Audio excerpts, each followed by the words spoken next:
preamp, and then so and so forth. And I have two systems like that, the old Qualcomm. The DB6NT is one, and Down East Microwave in Florida that makes equipment now you can buy. But you know, if you're handy and like to work with your hands and like to play around with stuff, I don't know what surplus available now, especially like the Qualcomm stuff. It's kind of went by the wayside since a lot of this newer stuff can buy. Down East Microwave produces, but that's it. Any questions? Joe, do you do any moon belts? Huh? Do you do any moon belts? No, the only time I've ever heard a signal off the moon was Archibo down in whatever that country is. What was that country, Archibo? Puerto Rico. They set up and beamed a signal at the moon. It was on 400, 432, or 430, something like that. And I had set up a 22 element beam in the backyard on a tripod, and I was able to hear the sideband and CW signals. And then I heard this it's this SJT signal. I didn't at the time, I knew about it, but I never heard the signal in the air until then. I think, what the heck is that? Sounds like music.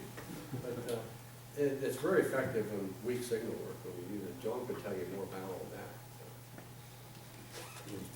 You mentioned that you said you do moon belts in 1296. Pardon? You do moon belts in 1296. Is that the only band you do? I have made 2 contacts on 432 in a portable thing.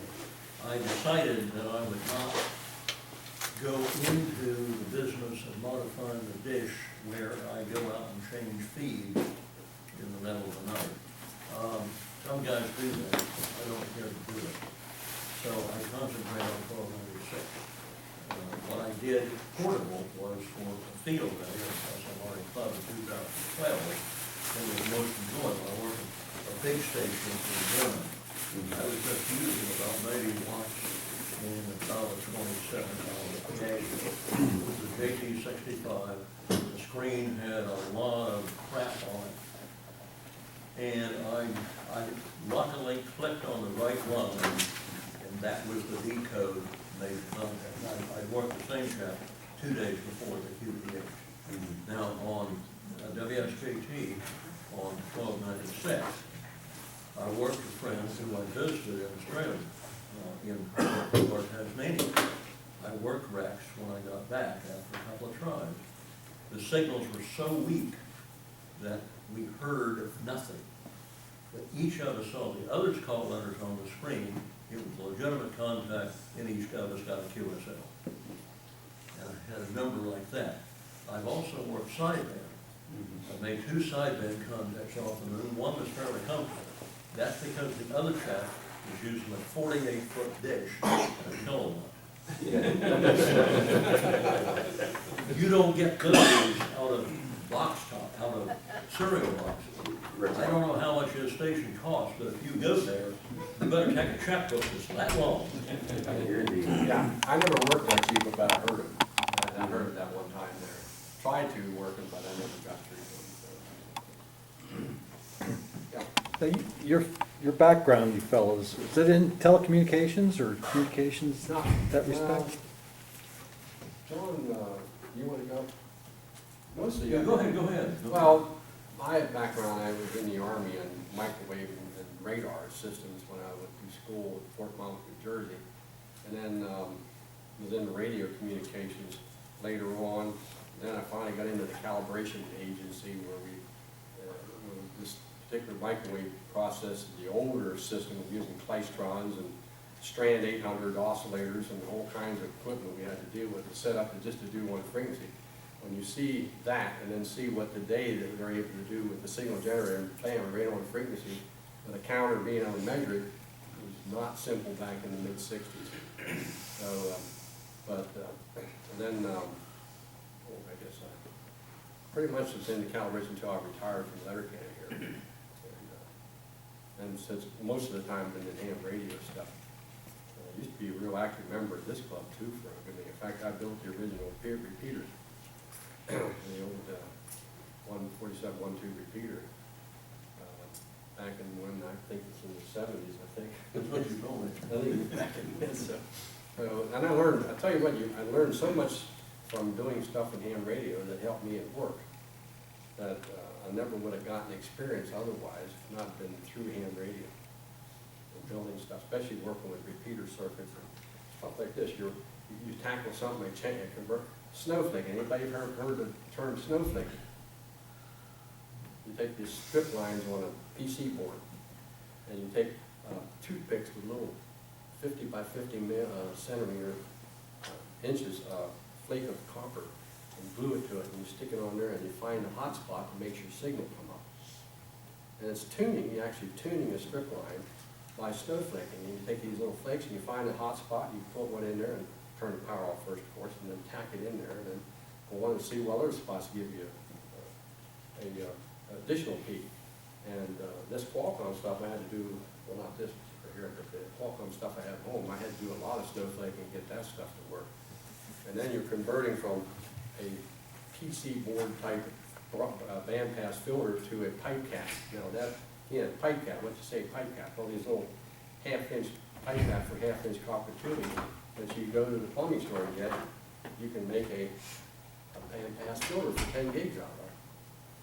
So you drill a hole in the center, put a screw in and a threaded hole, and then put 2 probes up through the bottom of the board and solder it down around it, tune it, and you've got a bandpass filter. So, like I said, there's a lot of stuff through ham radio I've learned more than my job would have ever taught me. So, any other questions? Joe, in years past, there's been space ATV, there's been all kinds of ATV things. In fact, the new AMSAT satellite we're doing shortly with a TV thing on it. What I was wondering about was something called digital amateur TV. Now they're big in the UK, but here in the United States, for various reasons, it just hasn't really taken off. Now, Out in Ohio, those guys out in work. Ohio, yeah. I know, I've heard of it, but I haven't gotten into much. I was in pretty much heavily into ATV for regular linear stuff for several years, and had built up ATV repeater and had it down the house, but it fell into disuse, so I figured here, there's $2,700 or $2,800 worth of stuff sitting there, I might as well sell it and get what I get out of it. So the only thing I got left up on the tower is a 434 receiving time. I'd like to get it down, but I'm not much in climbing anymore. So get a little bit long on the tooth, climbing this tower. Well, that's kind of what I was gonna ask you, if you were still into amateur television, and is there anybody in the area that is actually still doing it? Well, Tim, N3BGS in Hagerstown, Morganville area, would love to get somebody else on with me. Carl, who just had that surgery. Yeah, that's my major dad. surgery. That's my Oh, dad. your dad, Yep. I was at his house before years ago when he was talking with you and Tim and others. I guess he still has some of his stuff. Yeah, he does. I have one transceiver, I haven't, I still have my hands on it, into it. Just hadn't, well, a lot of my antennas got used for the contesting. Now I can't even turn my rotor, my rotor went bad on me, so I'm stuck with I got a new rotor to put up, and just getting up there doing it. Yeah, that was pretty interesting years ago, watching you guys doing that, you know, and I was wondering if anybody still did it, or apparently not, huh? Not in this area. Not in our area here. Not in this area. Over in the greater Harrisburg area, we used to have some activity, but it's, I think it's down to 0.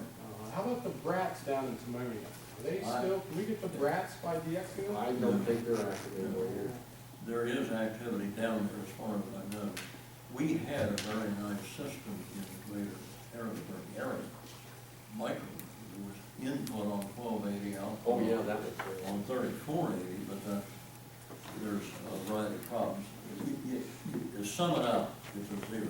Okay. I even took my antennas down to make space for the 10 gigahertz rate that's up on the mains. That's what I thought. My dad actually lived in an antenna restricted neighborhood and he had a crank up military tower. And of course he screwed up. He had it up at night, you know, to do the ATV, and then he forgot to put it down. And the next day somebody turned him in because this tower's like way up in the air, you know. It's an actual paradigm, it's been fast enough. Yeah. Any No, other it's questions? a very antenna restricted Did I neighborhood. understand you to say that most of the gear used to be surplus down east? A lot of stuff, now Down East Micro makes a nice system, DB6NT does too, they're in Esch in Germany. You don't have to pay their value added tax, but you still gotta pay a lot of money for your stuff.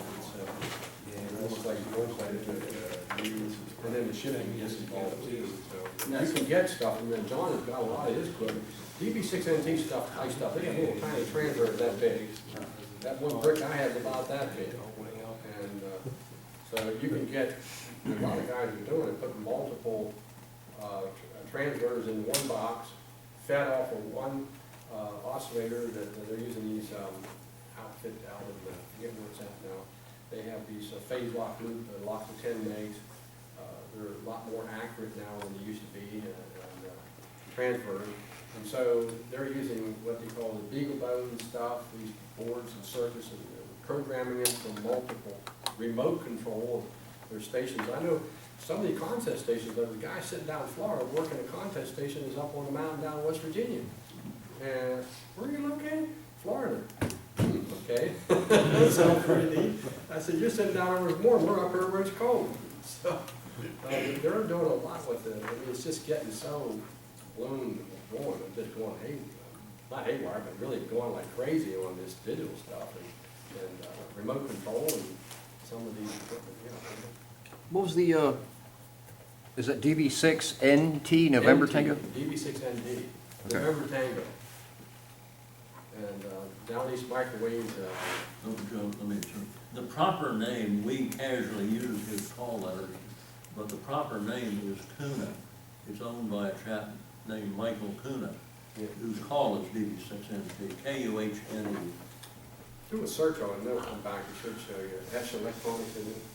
Yeah, Kuna Electronics. In, I think they're the only ones that's down east in Denver, about the only ones making it. Yep, yep. I think, I bought my 5 gig from them and then I made it as a kit. I'll tell you, it's a challenge. They get a real flimsy board, and you gotta put it on a metal substrate. Then you gotta set it on a heating plate so to get warm enough so you can get solder taped to anything. And you can't solder that board without it being on that, so I think about it, I got it, it's working, it's been working fine for these years, but I don't think I would tackle another one. I would get it built.